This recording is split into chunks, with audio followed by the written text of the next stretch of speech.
నేను అడ్వకేట్ను. సో ఇక్కడ Achyut education society లియానియో దాంట్లో నుంచి తీసుకున్నటువంటిది కొనుగోలు చేశాం. దీన్ని బిల్డింగులు కట్టాం. మా సొసైటీ వాళ్ళు బిల్డింగులు కట్టి నేను గౌరవ అధ్యక్షునిగా ప్రధాన కార్యదర్శిగా కపిల్ కుమార్ శర్మ గారు ఉన్నారు. దాన్ని continue lease every year lease agreement registration ప్రకారం ఉంటుంది, అమౌంట్ రావాలి. కానీ రంజిత్ రెడ్డి దీన్ని కొన్ని బ్యాంకు ద్వారా బకాయిలు ఉన్నటువంటి వాళ్ళు అమ్మినటువంటి దాన్ని కొనుగోలు చేసి బిల్డింగ్లు మాత్రం కొన్నారు. కానీ స్థలాలను భూమికి ఇంత ఉన్నది అన్నటువంటి స్థలాన్ని కొనలే.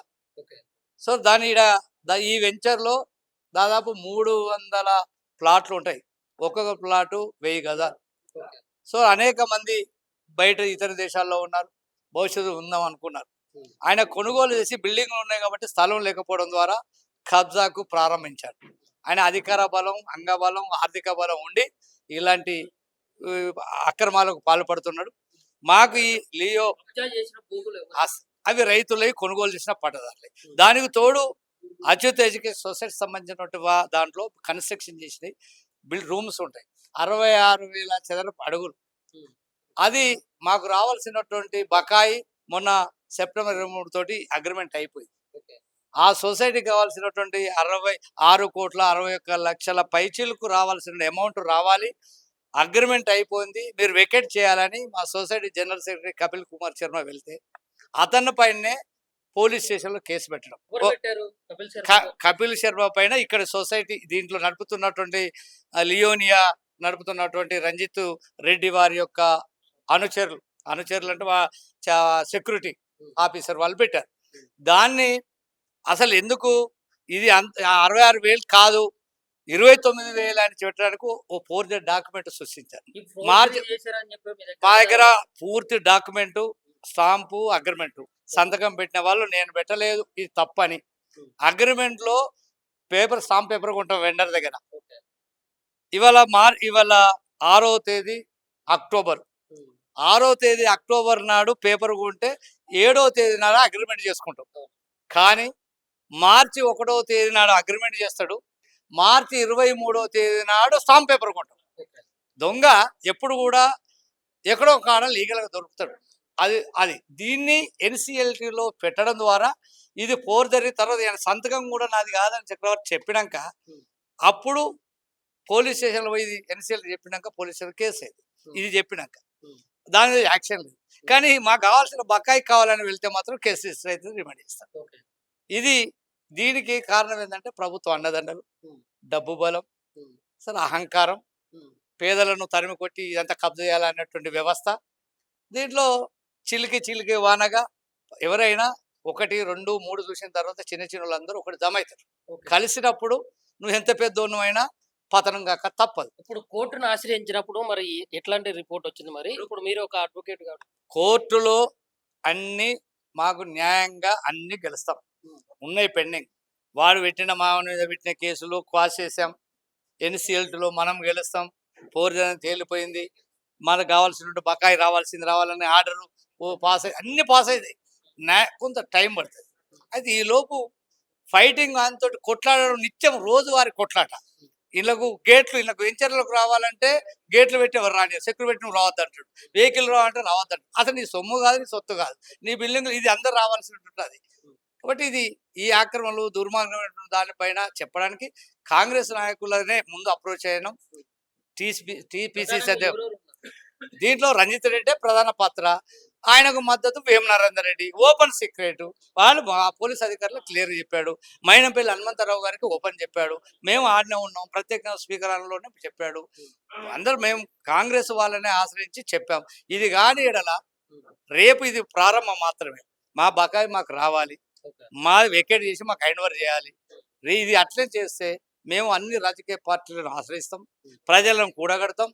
ఆయన అక్రమణలు, దుర్మార్గాన్ని, దౌర్జన్యాన్ని ప్రజల మధ్య పెట్టి ఎండగట్టి అని తప్పనిసరిగా బలహీనపరుస్తామని చెప్పి నేను హెచ్చరిస్తాను. నేను అడ్వకేట్ను.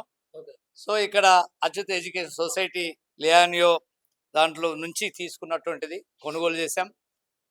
దీన్ని బిల్డింగులు కట్టాం. మా సొసైటీ వాళ్ళు బిల్డింగ్లు కట్టి నేను గౌరవ అధ్యక్షునిగా ప్రధాన కార్యదర్శిగా కపిల్ కుమార్ శర్మ గారు ఉన్నారు.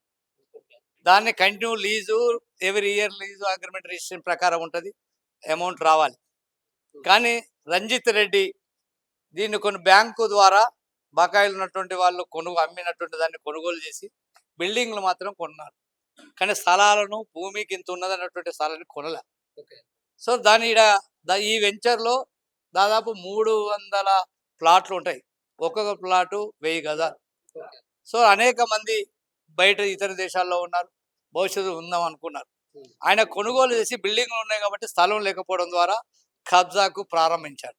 ఆయన అధికార బలం, అంగబలం, ఆర్థిక బలం ఉండి ఇలాంటి అక్రమాలకు పాల్పడుతున్నాడు.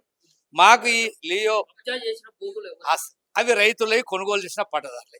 దానికి తోడు అచ్యుత్ ఎడ్యుకేషన్ సొసైటీ సంబంధించినటువంటి దాంట్లో కన్స్ట్రక్షన్ చేసినాయి రూమ్స్ ఉంటాయి, 66,000 చదరపు అడుగులు.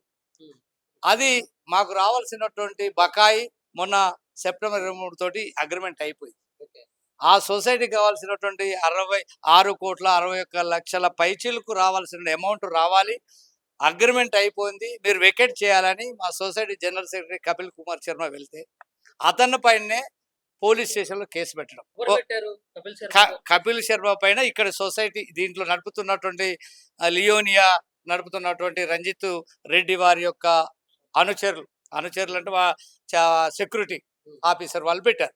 దాన్ని అసలు ఎందుకు ఇది 66,000 కాదు 29,000 అని చెప్పడానికి ఓ ఫోర్జరీ డాక్యుమెంట్ సృష్టించారు. మార్చి మా దగ్గర పూర్తి డాక్యుమెంటు, స్టాంపు, అగ్రిమెంటు, సంతకం పెట్టిన వాళ్ళు నేను పెట్టలేదు, ఇది తప్పని. అగ్రిమెంట్లో పేపర్, స్టాంప్ పేపర్ కొంటాం వెండర్ దగ్గర. ఇవాళ 6వ తేదీ అక్టోబర్ 6వ తేదీ అక్టోబర్ నాడు పేపర్ కొంటే 7వ తేదీ నాడు అగ్రిమెంట్ చేసుకుంటాం. కానీ మార్చి 1వ తేదీ నాడు అగ్రిమెంట్ చేస్తాడు, మార్చి 23వ తేదీ నాడు స్టాంప్ పేపర్ కొంటాం. దొంగ ఎప్పుడు కూడా ఎక్కడో కాడ లీగల్గా దొరుకుతాడు. అది దీన్ని ఎన్సిఎల్టీలో పెట్టడం ద్వారా ఇది ఫోర్జరీ. తర్వాత సంతకం కూడా నాది కాదని చక్రవర్తి చెప్పినాక అప్పుడు పోలీస్ స్టేషన్లో పోయి ఎన్సిఎల్టీ చెప్పినాక పోలీస్ స్టేషన్ కేసు అయింది. ఇది చెప్పినాక దాని మీద యాక్షన్ లేదు. కానీ మాకు కావాల్సిన బకాయి కావాలని వెళ్తే మాత్రం కేసు రిజిస్టర్ అయితే రిమాండ్ చేస్తాం. దీనికి కారణం ఏంటంటే ప్రభుత్వం అండదండలు, డబ్బు బలం, అసలు అహంకారం, పేదలను తరిమి కొట్టి ఇదంతా కబ్జా చేయాలన్నటువంటి వ్యవస్థ.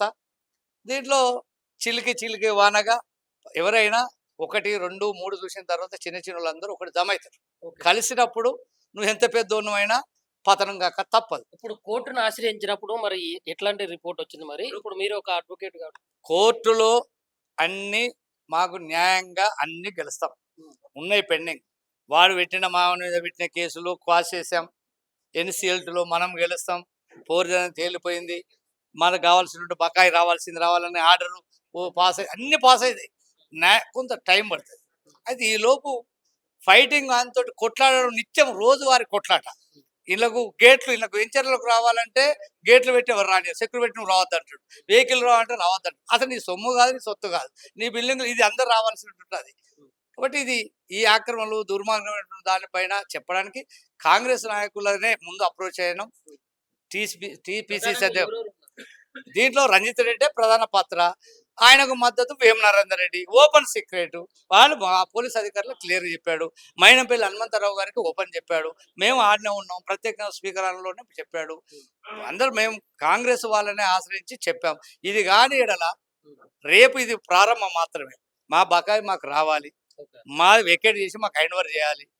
ఇది అట్లే చేస్తే మేము అన్ని రాజకీయ పార్టీలను ఆశ్రయిస్తాం, ప్రజలను కూడగడతాం. ఆయన అక్రమణలు, దుర్మార్గాన్ని, దౌర్జన్యాన్ని ప్రజల మధ్య పెట్టి ఎండగట్టి అని తప్పనిసరిగా బలహీనపరుస్తామని చెప్పి నేను హెచ్చరిస్తాను.